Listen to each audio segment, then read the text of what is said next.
C'est du bas de la rue Maréchal Leclerc, anciennement rue du Grand Chemin, qu'est parti le cortège. Le campement de branchage montrant comment vivaient ceux qui ont espéré leur liberté a été balayé juste après la procession. Sur les visages, les maquillages traditionnels des peuples arrachés à leurs terres, peuples à l'origine du métissage et de la culture réunionnaise. À travers les coiffures, les vêtements, les associations de quartier rendent hommage.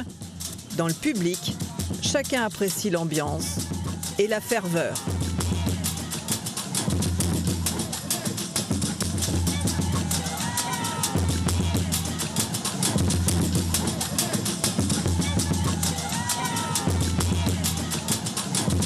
C'est très important pour transmettre à nos enfants c'était quoi l'esclavage. Ça nous rappelle des histoires qu'ils ont vécues. C'est grâce à ça qu'on est libre, à l'abolition de l'esclavage, donc on est bien content. Et puis c'est les ancêtres aussi. Oui, c'est grâce à eux. Nous sommes un peu libres, mais pas vraiment. Pas vraiment. Toujours esclaves de le patron en fait. Quelque part, on est toujours esclaves, comme le disait ma copine, mais esclaves du système. Sur les trottoirs, depuis les balcons, les Dionysiens contemplent l'impressionnant travail collectif. Je ne sais pas si les choses ont été bien faites, elles ont été faites avec le cœur.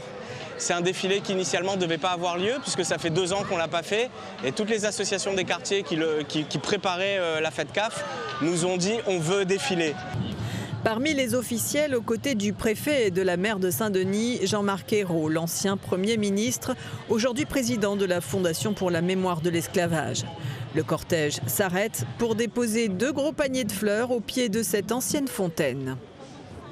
Ici, en fait, on est sur une fontaine publique qui date du 19e siècle. De la mi-19e, elle a été construite entre 1840 et 1850, ce qui nous place en fait dans la période de l'abolition.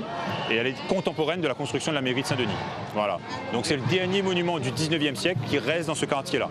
Au total, 20 associations de quartier ont animé ce défilé, représentant près de 1200 personnes investies, sans compter le public. Après 2 heures de procession, le cortège a atteint le bar à choix, où un feu d'artifice a clôturé la cérémonie en apothéose.